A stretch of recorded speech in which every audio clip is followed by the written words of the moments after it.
welcome to another episode of the Electorate Podcast. I am your host, Ian West. On today's episode, Dr. Oz has been nominated for head of Centers for Medicare and Medicaid Services. Unearthed footage of RFK Jr. reveals that he thinks that the government planned the COVID pandemic. Nancy Mace makes an utterly performative statement, and information is beginning to come in about Matt Gaetz and the House Ethics Report. But first, Morning Joe co-host Joe Scarborough and Mika Brzezinski announced on Monday, in dramatic fashion, that they went to Mar-a-Lago last weekend for a fence mending meeting with President Donald Trump. Mika states in the announcement that the duo had agreed to restart communications with Trump. Mika goes on to state that Trump was tearful, upbeat, and interested in finding common ground with Democrats on divisive issues. As I'm sure you can imagine, or probably do know by now, Joe and Mika received quite a bit of blowback for this. While they wanted to sort of, portray it as being sort of a fence mending meeting, as I stated before, it came across as pretty contrived, and then later reports came out and stated basically that Morning Joe meeting with Trump was driven by fears of retribution from incoming administration. So they felt that the Donald Trump administration would come after them in particular. And that's probably not entirely unfounded. During the entire campaign, Trump made mention several times that he was planning on attacking news networks who were unfavorable or unkind to him during the election, during the campaigns for both parties. Morning Joe was very critical of Donald Trump, very critical of his administration. Making it out to be, close to life or death for some people if Donald Trump was elected. And in some cases, we know that that's actually true. But now that Donald Trump has been elected, it seems that the Morning Joe co-hosts have gone into self-preservation mode. So leaving the rest of us to sort of pick up the pieces and continue the resistance while, a duo who was very critical of Donald Trump all through the election, all through his first term as president, has sort of gone into hiding and self-preservation mode. So yeah, that is, they've received obviously some blowback from that. Their viewership has dropped over the last few days. We'll see if that's permanent at all. And, in some instances, sure, I agree. It makes sense for journalists. It makes sense for newscasters to have access to administrations, particularly the president of the United States and the cabinet that they're building. But this definitely felt like more cowardly than just your typical trying to maintain connections, trying to maintain the ability to get information from the campaign. So wanted to start with that one, throw that one out there. I know that's doing the rounds on social media and on the news, but that is not going well for the Morning Joe co-hosts. First real topic of conversation. Dr. Oz has been nominated for head of Centers for Medicare and Medicaid Services, creating the dynamic healthcare duo of Dr. Oz and RFK Jr., responsible for Americans' healthcare. This is a fucking disaster. So in the announcement that Trump had nominated Dr. Oz, the following language can be read. He will also cut waste and fraud within our country's most expensive government agency, which is a third of our nation's healthcare spend and a quarter of our entire national budget. So they're going to cut Medicare. They're going to cut Medicaid. This is no uncertain terms. The language is clear. It is right there. This is coming. And if, what exactly they're going to do to cut that, whether it's benefits, whether that's people, whether it's all, it's that remains to be seen. But there will be significant cuts. There will be significant cuts to Medicare and Medicaid. Some of these staples of Obamacare or the Affordable Care Act will be gone, where people used to be able to get care with pre-existing conditions or, a whole host of things. That is going out the window. I think we can expect that to be done. I read an article today. Somebody was posting on TikTok about a certain revelation that people on TikTok were having, particularly in young political TikTok, that they didn't realize that Obamacare and the Affordable Care Act were the same thing. And in one particular instance, there was a young man who stated that he did not realize that Affordable Care Act was Obamacare, but he knew that Obamacare is what got his grandmother cancer treatment when she had stage 4 cancer. Okay. And he didn't realize that when the Trump administration wanted to attack the Affordable Care Act or repeal the Affordable Care Act or whatever they want to do now, he didn't realize that those two were the same thing. So the thing that got his grandmother, that got his family the help that they needed, is now going by the wayside. And people scream this from the rooftops. It seems absurd that somebody would not know that those two are one and the same, but this is the misinformation era that we live in. This is the issue with social media, is that these people are not getting this information, right? These people are not getting fed the proper information to make an informed decision when it comes to voting. So it will be interesting to see. I know a certain contingent of the population that voted for Donald Trump and J.D. Vance did not think that they were actually going to try to cut Medicare and Medicaid. Another thing, to me, there needs to be some sort of study done on how Trump convinces people that if he says and does two diametrically opposed things, how voters pick which one that they think he's going to do.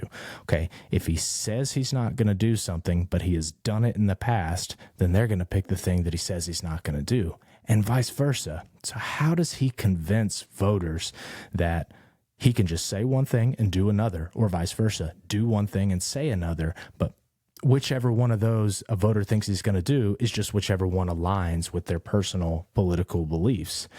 And so you've got these voters who didn't think this was going to happen. Same thing, you've got these Latino voters who didn't think mass deportations were really going to be a thing. And now we've seen that, they're talking about possibly declaring a state of emergency to use military resources to go after immigrants, legal or not. So it's one of those things again where, if Trump tells you he's going to do something, or it seems like he needs to do something to be successful, you've got to believe him. You've got to take him at his word that he's going to do that thing. You cannot vote just thinking, oh, well, he's not going to be able to do that. And now with Dr. Oz, it's just ridiculous to say, we're sitting here talking about Tulsi Gabbard, Matt Gaetz, Dr. Oz, RFK Jr. being put in cabinets. This is absurd, right? This is absolutely fucking absurd, okay? And with RFK Jr. and Dr. Oz being in charge of the healthcare of Americans, it's an unmitigated disaster. This is going to be very, very bad for a lot of people. So we got some unearthed video the other day, and this is the second member of the dynamic duo of RFK Jr. and Dr. Oz. RFK Jr.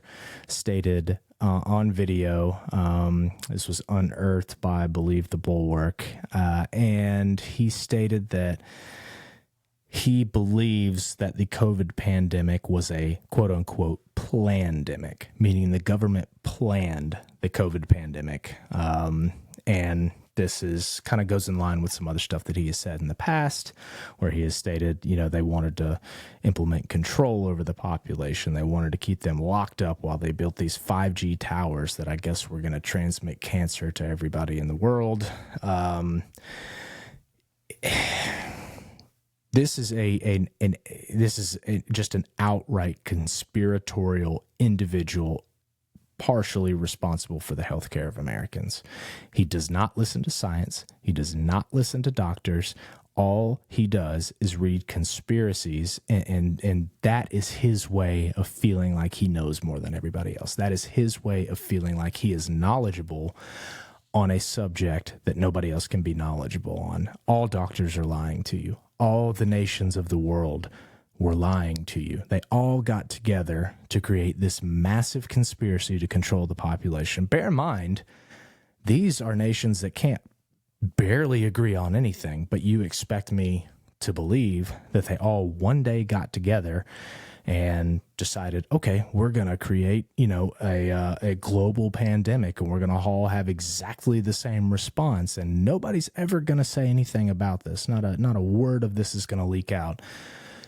It's just unbelievable the level of incompetence that these people feel the government has, but then the level of competence that they have to be able to pull off a conspiracy this massive. It's phenomenal. It's unbelievable. But, that is kind of the way of the world now, right? That is the way that people sort of take. I mean, we have knowledge, in this little piece right here. We have this access to seemingly unlimited amounts of knowledge, and there's a sizable portion of the population that uses it to look at memes or funny videos or whatever. And you're like, okay, well, that's harmless. I mean, you could be learning something, or you could be, trying to be a better person. But hell, look at your memes and move about your day, as long as they're just humorous, funny memes. But then you have people that have access to all this information and still find the most absurd beliefs to have, the most absurd conspiracies to have. And you just wonder, how did we get here? You have access to any information that you want. How the hell did we get here? And that's just another instance of RFK's conspiratorial beliefs. He does not listen to science. He does not listen to doctors. He does not listen to professionals. He is making his own opinions based on what he wants to be true, or whatever makes him seem like he's smarter or has a different solution from everybody else to separate himself. So RFK is a problem. He's going to continue to be a problem. His conspiratorial beliefs are not going to go away as he gets older. He is going to be surrounded by a bunch of yes men, same as Donald Trump is, and he's going to be basically infantilized by endless pats on the back and endless go-aheads and endless, confirmation that what he is doing is the right thing. This is extremely, extremely bad.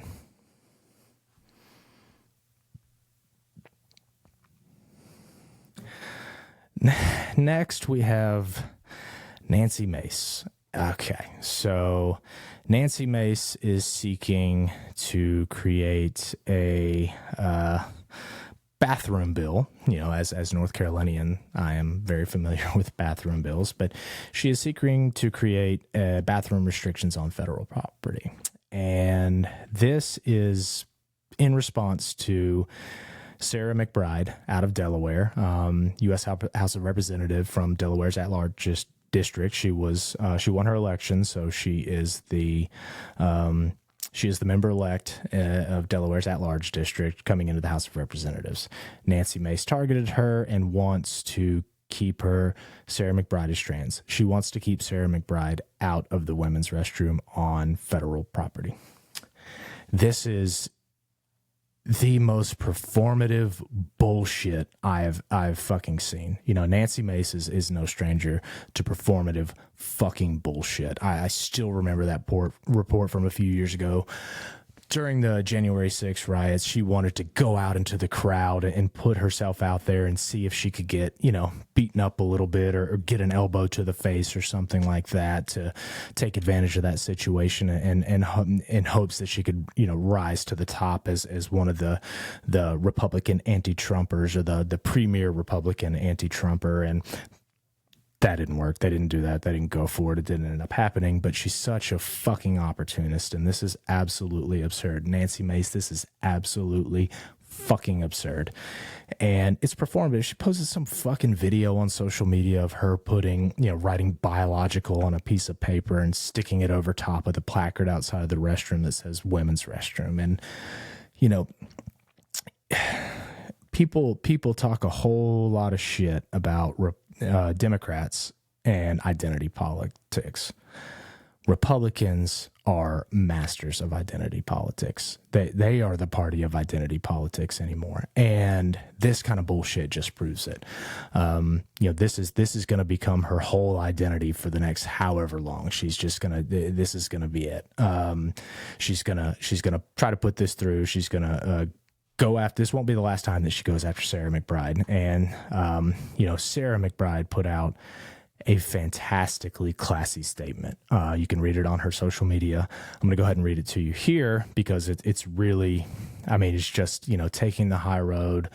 She just wants to do the work, wants to do her job.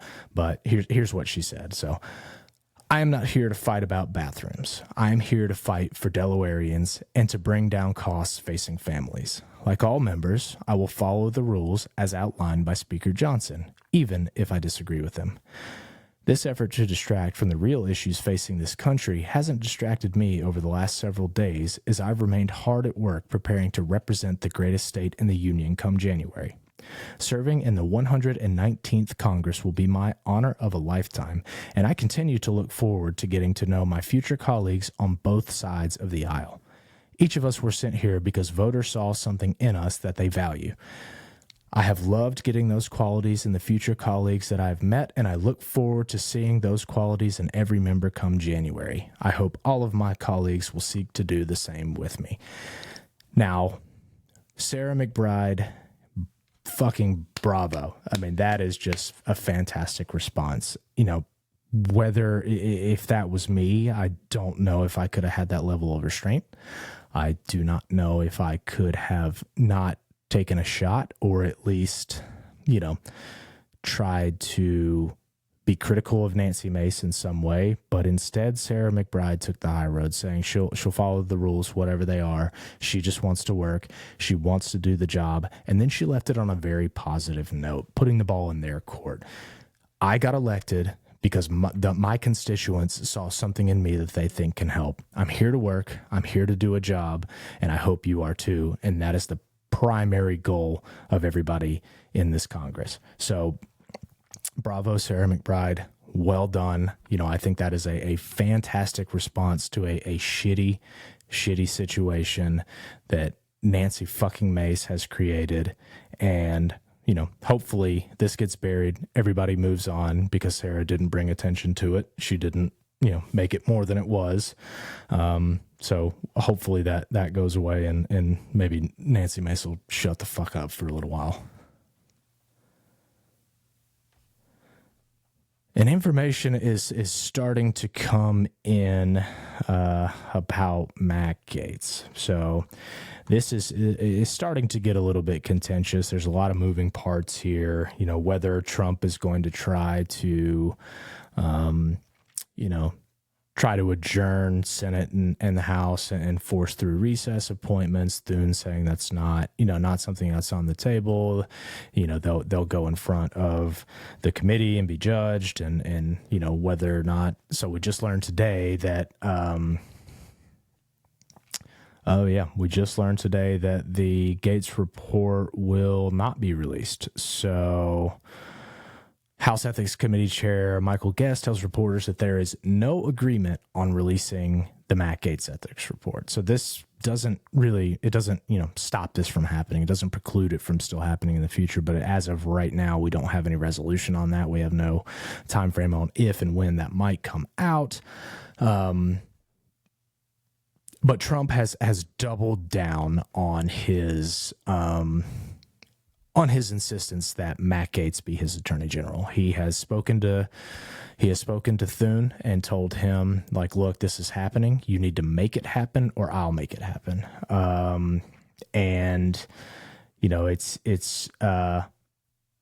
It's interesting to me because I would have originally thought that if they all came and told him, hey, this is not good. The report's bad. More and more is gonna leak. It's gonna look worse and worse and worse. It's gonna look like you picked somebody who has absolutely zero character, of course, which Matt Gaetz does, and of course, which Donald Trump does. He didn't give a fuck. I thought that he might back down. He has seemingly no end of stooges and yes men behind him who are willing to, do his bidding, do whatever he wants them to do. But he seems dead set on Matt Gaetz. And honestly, it's probably not even really a Matt Gaetz thing. It's just that Donald Trump doesn't like being told no. Like that's as simple as it is. He put this forward. He thinks it should just happen. He is so used to being surrounded by people who just let him do whatever he wants and don't disagree with him and don't try to talk him down. Last time that somebody did that, we saw the report from Jack Smith. That was Mike Pence telling him, hey, it looks like you lost the election. We need to step down. And it looked like Mike Pence was going to get possibly attacked, maybe even killed by this, January 6th rioters. And Donald Trump's response was, so what? That's what happened to the last person who didn't defy Donald Trump, just tried to get him to see reason. And, that was seen as such a transgression of the relationship that he didn't care if he got hurt. He didn't care if the rioters found him. And if they had gotten to Mike Pence that day, there's no telling what would have happened. There's no telling when they would have stopped or if they would have stopped. So it's not super surprising that Donald Trump has doubled down on his insistence that Matt Gaetz be the guy solely from the standpoint of he doesn't like being told no. He can't fucking stand being told that he can't do something or that what he wants is not going to work. And we got a report earlier today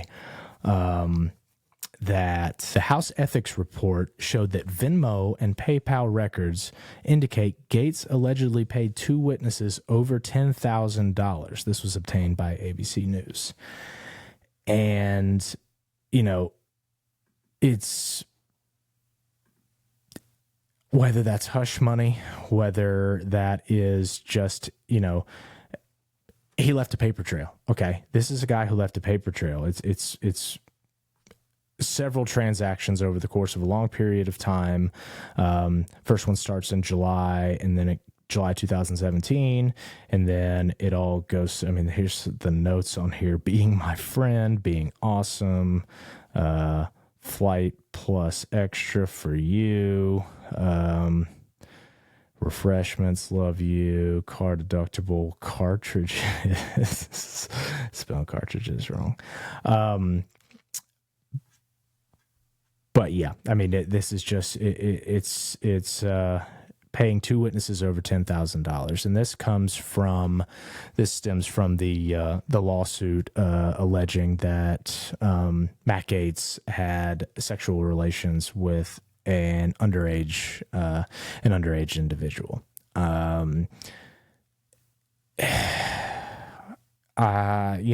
It's with his own precarious sexual background. I would think that Donald Trump would not be so attached to Matt Gaetz. I would have thought that he would pick somebody with a relatively clean record to be attorney general who is still going to be a yes man. Again, like I said before, there can't be any shortage of those people. He's never managed to find a shortage of people willing to advance their career by being his yes man, by telling him whatever he wants to hear. Matt Gaetz is not liked by most people, not even in his own party. Matt Gaetz is not a likable guy. He obviously is carrying a shit ton of baggage. He obviously is unqualified for the position. Now, qualification has never been a requirement for Donald Trump to select you as part of his staff or one of his nominations on his cabinet. But all the things combined, why Matt Gaetz? Why Matt Gaetz? I keep asking myself that question. And then there was the report that came out that he didn't even consider Matt Gaetz until an airplane ride. Somebody brought it up when I think Susie Wiles wasn't in the fucking room or something like that. And he was just like, yeah, that sounds like a great idea. Matt will do whatever I want and blah, blah, blah. So he just fucking went with it. He never thought about it. He never did, never did anything any vetting or anything like that. And he's not going to do any vetting. We already have the report that shows he's not going to do any FBI background checks or anything. But with this hanging out there, this House ethics report hanging out there, sure, I'm not going to say Trump knew about this, but surely somebody on that staff or whoever pitched him of this idea knew about it and just didn't care. But at this point, again, it goes back to Donald Trump just doesn't want to be told no. He committed to this. He said this out in public, and he does not want to be seen as backing down at any point for anything at all. I don't care what it is. So, this idea going all the way back to the Morning Joe duo saying that Donald Trump wants to work with Democrats on divisive issues. No, the fuck he doesn't. He's not going to do that. He's not going to back down because he sees backing down as being a coward. He sees backing down as being weak. And to him, compromise or coming to an agreement of some sort is a form of backing down in his eyes. It's not good for his brand. It's not good for the voters who voted for him. It's not good for his appearance. He views all of this as backing down. So the fact that he keeps pushing forward with the Matt Gaetz appointment, it just shows me that he won't be told no. Nothing has changed from his first presidency.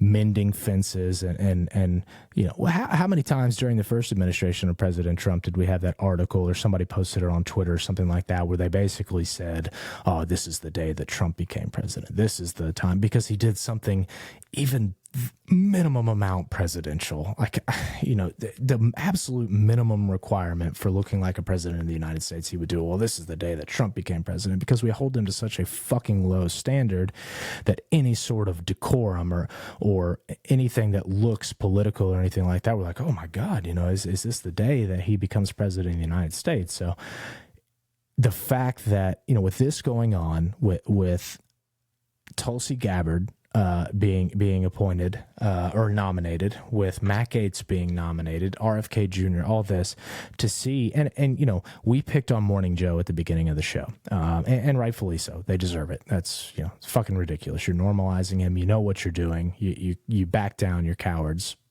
It's fine. Just call it what it is, okay? But the fact that they're not the only ones doing this, it seems like a lot of journalists are trying to sane wash Trump this time, trying to normalize him. And whether or not that's because they actually fear political retribution from the Trump administration, whether they think if they're not constantly at his throat that he'll govern in a more reasonable or political way. I think both are misguided. Look at the people he's surrounding himself with. Hegseth, Homa, Stephen Miller, Tulsi Gabbard, RFK Jr., Dr. Oz, Matt Gaetz. You think this is somebody who has learned? Do you think this is somebody who is going to get better or more presidential this time around? Absolutely not. He has learned nothing. He's going to do whatever the hell he feels like doing, and that's the end of it. He's not going to compromise. He's not going to do any of that. And he told us this. He told us what he was going to do, and we should have listened to him. Again, everyone should have listened to him.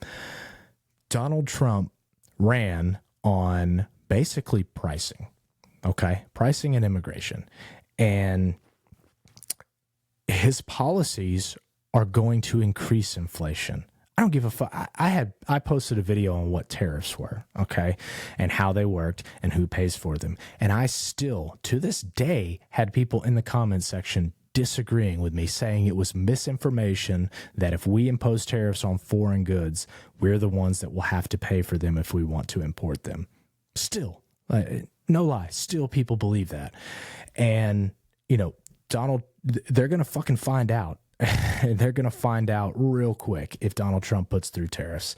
And those people who voted for Donald Trump, to fix the economy because he was better for the economy, ignoring tariffs altogether, what else was he going to do? He's going to lower taxes. Okay, well, let's offset those two and see what happens, right?